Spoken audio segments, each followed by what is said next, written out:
So trying to get the Pistons right, and there's no easy fix. I think we all know that. One undeniable fact is it's not easy. We can talk about it. It's great. It's fantastic, but it isn't easy. So many names being thrown out there. Lonzo Ball.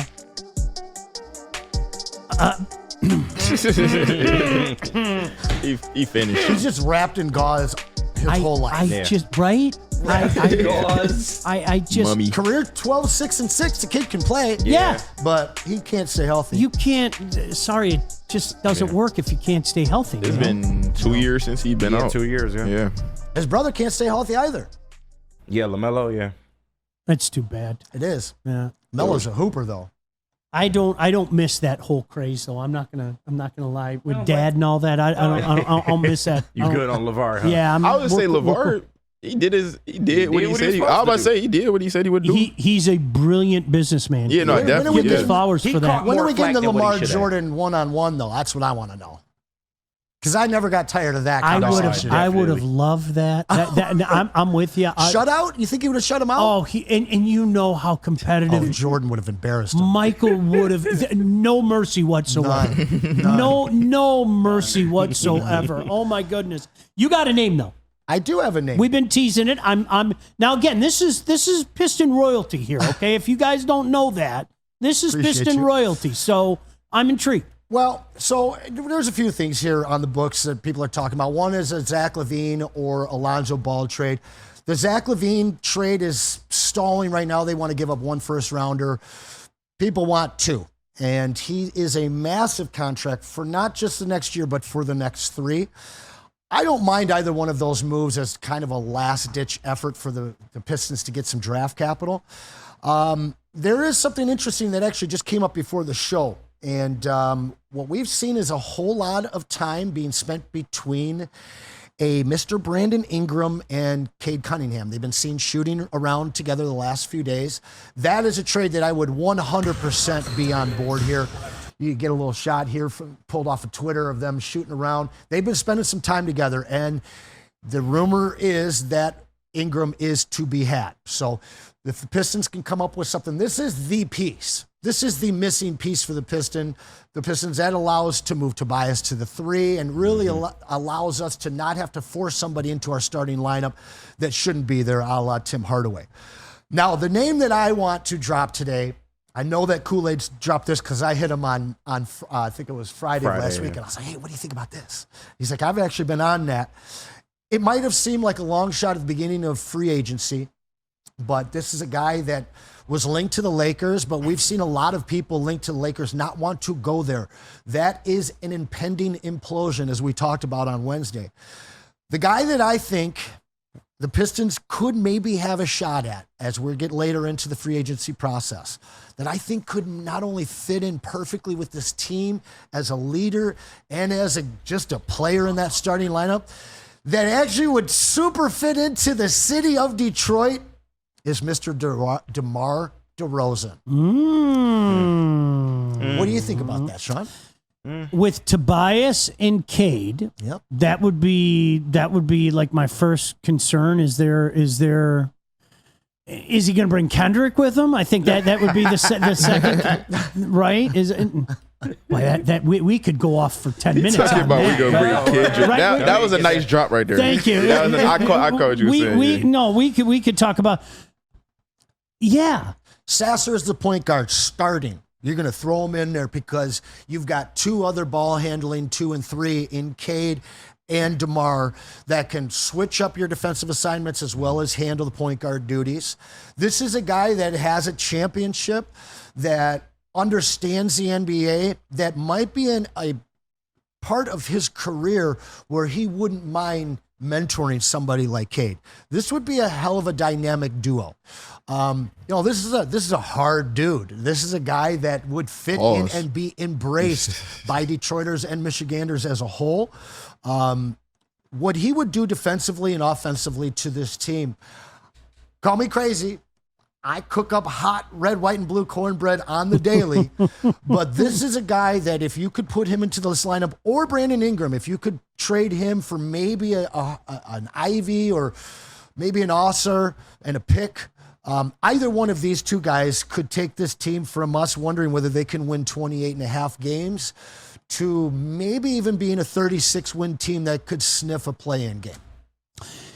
And I think this is the point. Like, I'm not going to lie to you, and you guys can make fun of me as bad as I thought for sure when you're talking about having a healthy Cade Cunningham back in the lineup, and obviously we know how things turned out.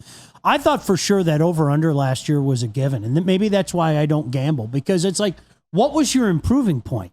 Where were you coming from, right? So, like, to me, it was like over 27. I believe it was 27. If I'm not, I think it was like 26, 27. Yeah, I was like over 27 all day. So I'm with you. To me, the hard part is not get back to, I guess, the outskirts of mediocreville. That's not the hard part to me. I don't think it's that difficult to go from where they're at to 36 wins, because I can hear people saying, oh, you're out of your mind. No, that's not. The hard part is to get from 36 to 45 to 50. And then the really hard part is to go take that next level. I don't think it's crazy to think that way. I really don't. Now, again, a lot of things have to happen. Health is first and foremost. You can't predict whether a guy gets hurt or not. I don't think it's that crazy, Anson. I really don't.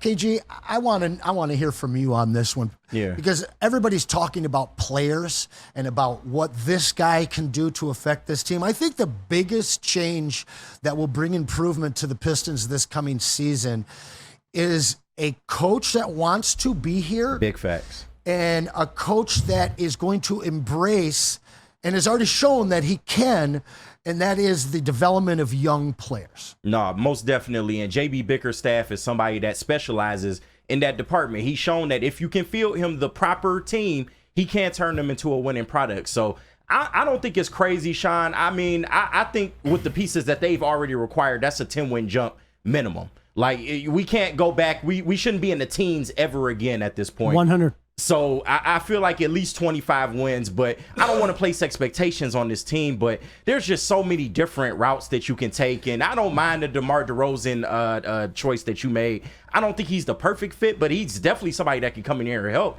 And I mean, at this point, beggars can't really be choosers. Yeah.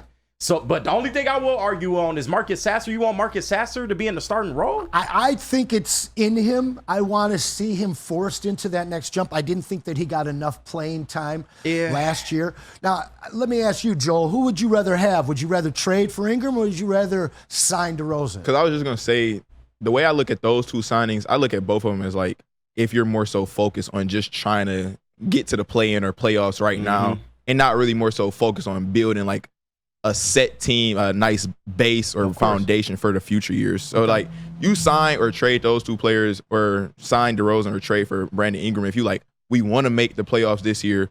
We know we're not. We want to just make the playoffs. We don't really care about winning a series, but we want to give our fans, like, we want to put some butts in seats. We want to get fans coming to the games. We'll sign or DeRozan or trade for Brandon Ingram. I would say though, what I've been saying on our show is just forego signing anybody this year. Just like cut your ties, like, because there's nobody that's gonna swing it enough for you to like help that you could build your future off of left, and then there's really nobody left that's gonna like be that big free agent signing that could be like put you in the playoffs and probably win you a series. So I would say just save the money, and then maybe in like next year, whenever the free agents come, sign somebody then, and then, because right now we're not gonna do anything, so we would just be spending money to spend money. Ingram if we do. would be on the last year of his deal, so that does speak volumes. Can I say this to that point though? I don't think that the Pistons, forget about the fans for a second. Yeah. I don't think pieces on this team can go through the type of season that they had last year. And that's a Like great point. Like in Mentally, your brain, yeah. like Mentally, in your. I mean, because listen, we all have the option, right? The Tiger game yesterday. Oh, cool! I'm going to turn this off. I can go check on my ribs, right? Yeah. we Anson has the option to say, you know what? I don't want to go down there. Why the hell am I going to go down there? You know, these guys have to deal with that every single day, and they have to deal with the questions, and they have to deal with the hecklers, and they have to deal. So to me, I think if anything, from a psychological standpoint, for this franchise right now, tell some of these pieces. A guy like Cade Cunningham, dude, like, we don't want to operate like this. Like we want you to know we're making an effort. I get it. This is a short-term fix. This is a couple of stitches, whatever the case may be. But it's not just throwing our hands up in the air saying, "Oh, we're screwed. I guess we just have to roll with it." To me, I want to see that effort. I want to say we get where we're at. Yeah. I know we're not going to jump up or anything. But, we're not just going to accept the fact that, oh, well, this is our lot in life. Let's not do nothing. Right. And that was defined by the 2-year deal given to Tobias Harris. Yes. This isn't a guy we're desperate to get and we're going to give him a 4-year deal because we can't do anything else. And I would say that now that I realize that Ingram's on a 1-year deal, that's not a trade I'd want to make. Yeah. Because the likelihood of retaining him and getting him to sign here, they'd really have to make a move as a team to be close to the playoffs to get somebody to stay here like that. DeMar DeRozan, if you could sign him for 2 years and do exactly what you're talking about, where you put that shot of confidence back into Cade, because this guy's never wavered from his desire to be a Piston despite all the crap he's gone through. How many more years of that, though, can you actually... The clock is ticking. Can you depend on? As soon as you sign that extension, the clock is ticking. But, he signs that extension and they win 19 games this year. What kind of Cade comes back the season after that? Exactly. And if they only win 25 the year after that because all they've done is add Tobias Harris, how interested is he being here? So now you might be looking at a third-year Cade in this new deal where you need to move me. Yeah. And now you're right back where you were last year, right back where you are this year. So it is a fine line, Sean, of getting some help to make these guys want to be here. And at the same time, like you're talking about, both of you guys, Joel and KG, is bringing in somebody that isn't going to be here long term to just try and fill some seats. It's a tightrope that they're walking right now. There comes a point in time, and just when you were describing that, I couldn't help but think of Matthew Stafford. Honestly, that's a great. He had analogy. enough. He had enough. Yep. I thank God he had enough. Yeah. I'm 12 serious. years of it. It worked out, though. It worked out wonderful. It worked out for him. He went and got his Super Bowl. You had to have competent people in place in order to facilitate a deal like that. And why the hell, to his defense, why the hell would Matthew Stafford think that this was going to be any different than every other previous sign? Yeah, exactly. There came a point in time where the man got beaten down, and he's like, sorry. Can't do it anymore. And that's the kind of stuff I don't think when we have these conversations, I don't think sometimes we think of these guys as the human beings that they are. I was just about to say that. Seriously, screw this. Wait a second. I can go to LA. Right. Instead of sit through a third rebuild. Right. I can go play for a team that's already championship ready. That's this close. And by golly, I might be perceived as the last piece. Right. Yeah. Are you serious? And again, everything worked out. And Stick, shout out. I didn't think Goff would be the guy. I got to be honest. I always say that to my boy Stick. But listen, that's perfect. But that's what I'm talking about. If I'm Cade Cunningham, okay, great. You guys can all talk about Trajan. You can all talk about Trajan, but where's my help? Same as it ever was. Yep. Same as it ever was. Right. I mean, that's. I think we have to worry about that, and that's why I caution when.